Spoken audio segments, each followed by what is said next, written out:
What is going on out there, peeps, man? There is a lot going on in Iraq, and some of the announcement that I told you would be coming this week, or actually, I said, yeah, this coming week, seems to be coming out now, which is good. I kind of anticipated it was coming. I was hoping, and I was watching, to be quite honest for you, for the announcement in the news. You'll see what I'm talking about here in a second. All right. For those of you thinking about buying precious metals, give our friends over there at Money Metals Exchange a consideration. The link is in the description. If you are a first-time buyer and you buy more than $100 worth of precious metals, use promo code Pimpy, P-I-M-P-Y, and get a free half ounce of silver. Over here, we have Pimpy's Investment Chat, same name as the YouTube channel. We do talk about gold, silver, cryptocurrencies, as well as foreign currency investments. No politics. Save the politics for here, which is the hidden things in front of your eyes. You can't talk about politics here. You talk about NESARA, GESARA, QAnon, current events, 9/11, false flag, whatever you want to talk about, just be respectful of one another. For those of you who got Twitter, you come on over here and join me on Twitter. The links for the two groups and Twitter are in the description. All right, so here we go. You're going to see some things that I talked about, and you're going to see there is a lot of things happening over in Iraq, and I mean they're happening at neck break speed. Seriously, it's crazy. And like I said, I don't want us to get immune to all the good news and just take it for granted because it's all good. So Iraq Central Bank imposes tutelage on a bank with an Iranian contribution. Basically what they're doing is just keeping an eye on it. So here you go. Sources. I love this. Washington gives Sudan 24 hours for normalization with Israel. Remember I told you there's get ready. I'm expecting, and I heard about long before it's going to be public, another peace agreement for Trump over in the Middle East. Yeah, Trump's been nominated now for 4 Nobel Peace Prizes. 4. Do you think they're going to give it to him? No, they won't. They can't afford to do that during an election year, especially since they're all part of the same corrupt system. Trump was nominated his first year, or actually his second year, for a Peace Prize for what he did with North Korea. Now he's been nominated 3 more times this year. So let's see. So what is happening? International Sudanese media reports that the United States gives Sudan 24 hours to submit an answer regarding moving its name from the list of countries supporting terrorism and normalizing relations with Israel. Last month, Israel media reported that there was a call for tripartite meetings in Dubai between American officials and Emirati and Sudanese in the normalizations in relations between Khartoum and Tel Aviv agreement, and trying the United States administration of Trump to put pressure on put enormous pressure. Sorry, I'm reading exactly like it says. Enormous pressure on Sudan to normalize their relations with Israel and sign a peace agreement in exchange for write-off of Khartoum from the list of state sponsors of terrorism and finance aid from the Gulf state, which I wouldn't want them removed unless they truly did stop financing them. Just for the sake of a peace agreement, I wouldn't want that. But I've not heard any kind of issues regarding Sudan in quite a while when it comes to terrorism. So this might be they're warranted getting off the list. All right. So again, here we go. Sudan is now them, as well as I told you, Iraq, I think are the next 2 countries you're going to see move into this peace agreement. So we'll see where it goes. But yeah, I told you I was expecting another, and trust me, they're not done. There's 7 countries altogether, I can tell you. Okay? So this looks like another major step. The big one, if Trump could pull off, then I don't know how you could deny this guy the peace agreement. Is a peace agreement that's being worked on right now is between Palestine and Israel. That is going to be huge. So again, it's one thing to put it in writing. It's another for it to actually be implemented and then these people stick to the agreement. So there you go. I told you Sudan is again, they're approaching a peace agreement. You're going to see one with Iraq as well. Saudi Arabia is looking to raise its investment in Iraq to $2.6 billion. This is huge, of course, for Iraq. They need outside investors to continue to come in here and help Iraq rebuild. A joint coordination committee revealed that Saudi Arabia is looking forward to raising investment in Iraq to $2.6 billion, calling for the importance of accelerating the formation of a joint business council and facilitating the work of Saudi companies in the private sector. Look at it. I love that they say accelerating. What is going on over there that there is a lot of this expediting of agreements, outside investors to come in? I really do think there's something bigger happening. I'm just not sure where to put my finger on it. Could this be that these people want to get these agreements into place prior to the global currency reset? I think that's what it is. Yesterday, the second meeting of the Economic Trade Investment and Relief Committee of the Saudi-Iraqi Coordination Council was held in the capital, headed by the Minister of Investment, Chairman, and Committee for the Saudi side, and the Minister of Planning for the Baghdad side.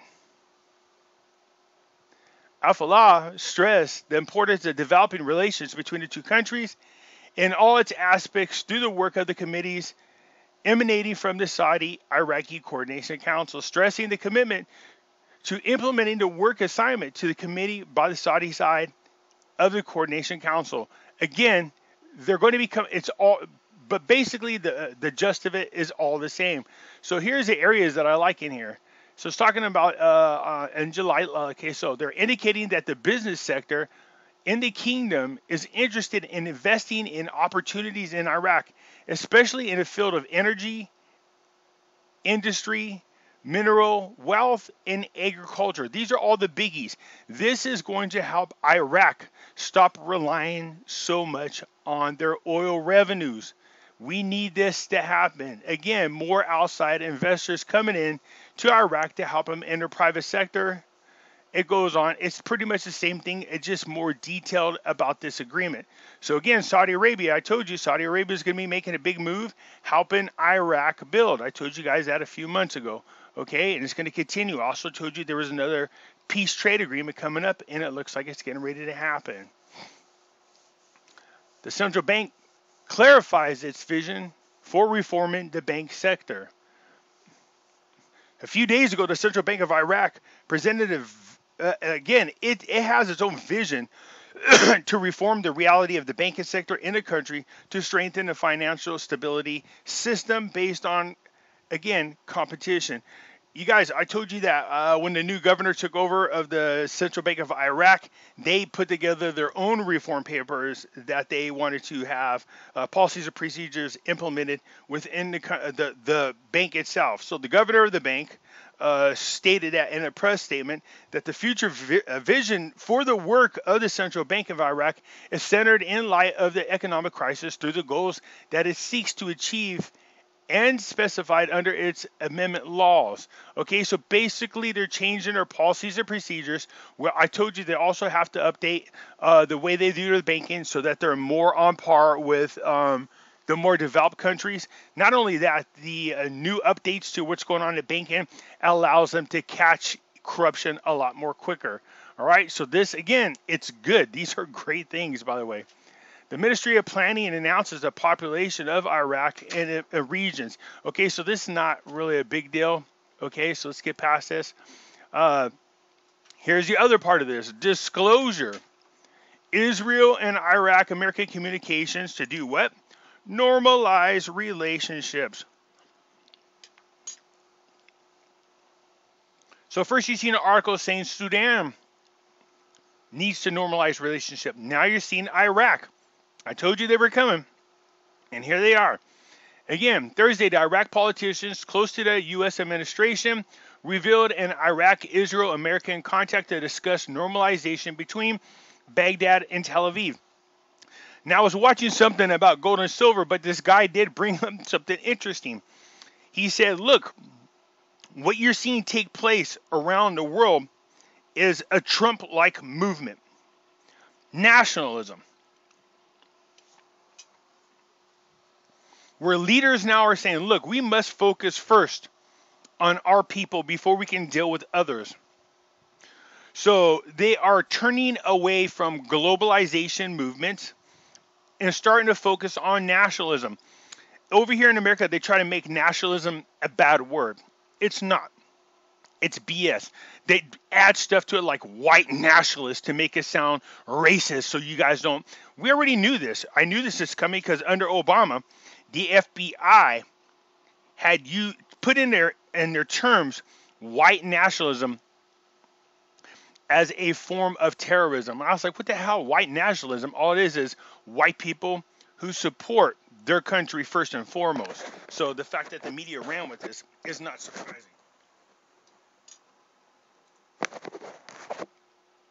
So again, this would be a peace deal between Israel and Iraq, having normalization of relations with Tel Aviv.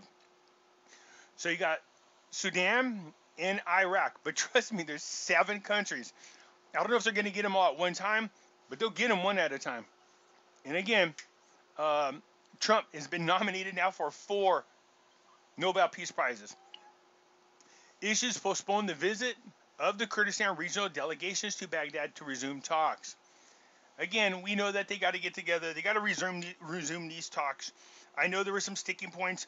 We know that they had an agreement in regards to Sanjar, but that's a little bit different.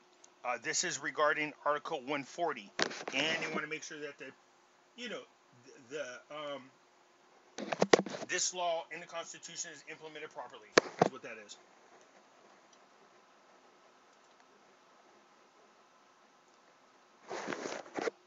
Oh, this is good news. Washington announced its position on Iraq government measures to protect the embassy. So we were waiting for this because we weren't sure. I know the United States talked about pulling out its embassy in Iraq.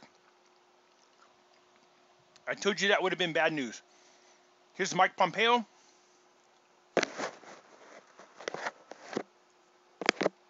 Letting people know that they're satisfied with what's going on. On Wednesday, U.S. Secretary Mike Pompeo expressed his country's happiness with the Iraq's government to take more measures to protect the U.S. embassies in Baghdad from attacks by armed factions. Pompeo said in a press statement, "We are pleased that the Iraqis are doing more to enhance security of our team on ground. Rogue militia target American diplomats whose mission is to help the people of Iraq." If you guys remember, what was happening, you started seeing a lot of these different factions speaking up, saying, look, we can't have this no more. We need to focus on what's best for the Iraqi people. That's a form of nationalism. Then there was a statement from these armed militia groups saying, fine, we won't attack anymore. Not to mention the fact that every time there was an attack, almost instantaneously, Al-Qademi sent a team out there. They were able to apprehend the people, and they continue to investigate.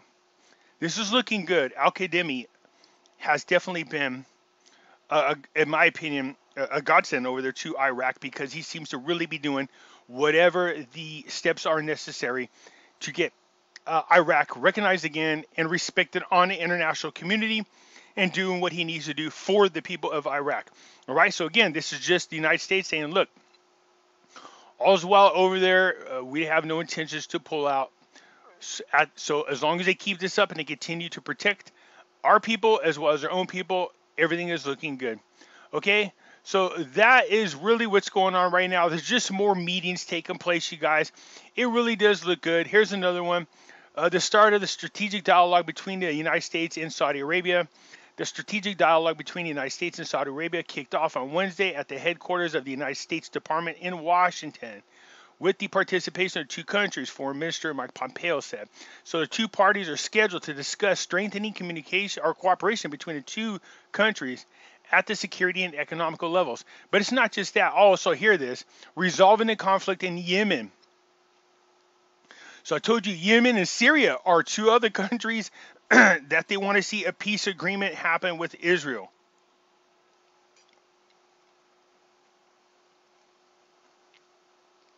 So look, Not only that, look at this.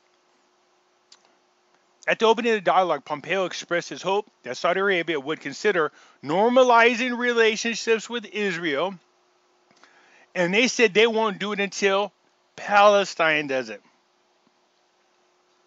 And joining the Abraham Agreement, which Israel signed with the United Arab Emirates, Bahrain. There's other ones coming. The United States has urged the kingdom to encourage the Palestinians to return to the negotiating table with Israel. Yeah, I told you guys it was coming. So there are other countries getting ready to jump aboard on this Abraham Agreement. Let's see if it happens. So Sudan, Iraq, I told you, Yemen, Palestine, Saudi Arabia, Syria. These are all the countries I told you that are being approached about signing this agreement. And man, call me crazy, but I think it's going to happen. Will it happen before the election? I don't know, but that's not the point. This is talking about legitimate peace in the Middle East, which is awesome for all countries. All right, you guys. Anyways, this is all great news. I was pumped about it when I read it. I just wanted to share this with you. It's looking very good over there, both short-term and long-term for our investments. All right, you guys. If you liked the video, hit the thumbs up button. If you're not a subscriber, please do so, because when you do, it helps out the channel, and I surely do appreciate it. And by the way, sorry, this shouldn't have been an afterthought, because I still got people emailing me about this. You guys, I tell you guys about this all the time. If you're thinking about buying the Iraqi Dinar or the Vietnam Dong, give our friends over here at UK Dinar FX a consideration. The link is in the description. If you buy from them, you can use promo code Pimpy, P-I-M-P-Y, and save a few dollars. With everything that's going on over there around the Middle East, you know, you might consider adding a little more to your collection. All right, that's it for now. I'll catch you later.